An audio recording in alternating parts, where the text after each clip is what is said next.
Good evening. My name is Latoya Thomas, and the title of my essay is Global Warming, Truth or Myth? Global warming is the gradual increase in planet's surface temperature brought on by burning fossil fuels.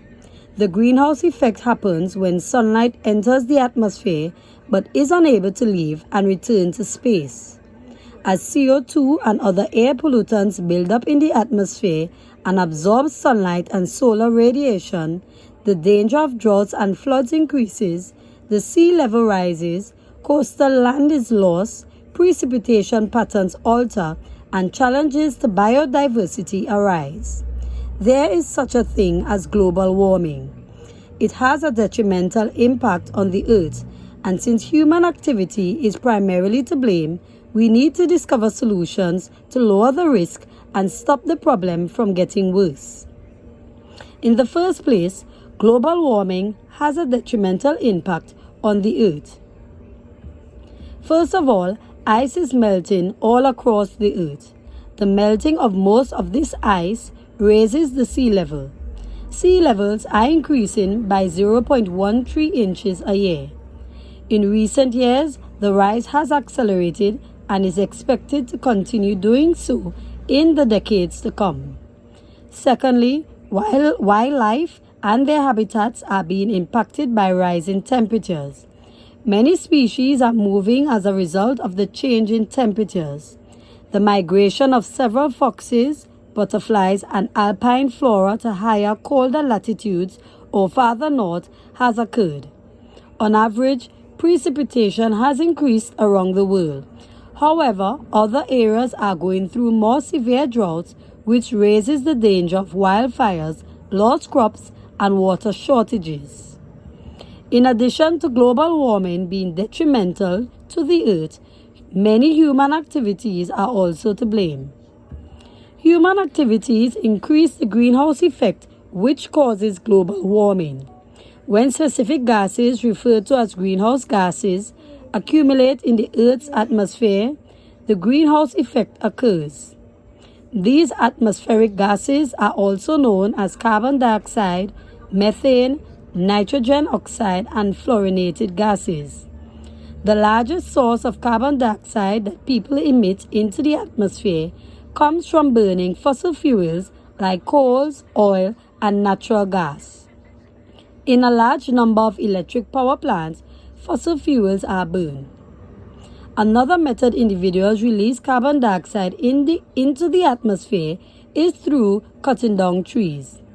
The decomposition of plant matter, particularly trees, releases enormous amounts of carbon dioxide into the atmosphere. Because there aren't as many trees to absorb carbon dioxide, it remains in the atmosphere. These human endeavors increase the amount of greenhouse gases in the atmosphere, which traps more heat than usual and promotes global warming. Finally, we must come up with measures to reduce the danger and halt the escalation of global warming. Better technology is needed to reduce emissions from manufacturing and driving, such as sustainable production of hydrogen to feed zero-emission fuel cells. Renewable energy is growing, and nuclear power should be part of the solution. Geoengineering is a controversial approach to fighting climate change, involving extracting existing carbon dioxide from the atmosphere and spraying aerosols into the air, restoring nature to protect the planet. Significant volumes of carbon dioxide may be cleaned up by planting trees, recovering seagrasses, and increasing the use of agricultural cover crops. As much as 37% of the required climate mitigation might be achieved by restoring and safeguarding the environment.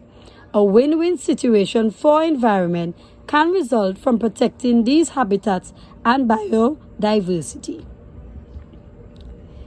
Counter-argument. It is said that because scientists receive funding from environmental companies for their studies, they overstate the impacts of global warming. How can unreliable computer climate models anticipate long-term climate change when they can't even predict the weather for tomorrow. Global warming is not only caused by human activity. In the end, global warming is already having some impact on our planet's temperature and weather. The Earth is negatively impacted by it. Deforestation, agriculture, and the burning of fossil fuels, which releases greenhouse gases into the atmosphere, are just a few of the elements and human activities that makes the situation worse. Lack of vegetation, such as trees and plants, causes an excessive buildup of carbon dioxide in the atmosphere, which harms the environment. For the vast situation to be resolved, environmental sensitivity and care are essential. We must change our methods, take action and initiatives, and develop strategies and regulations that will help the situation become better. I thank you.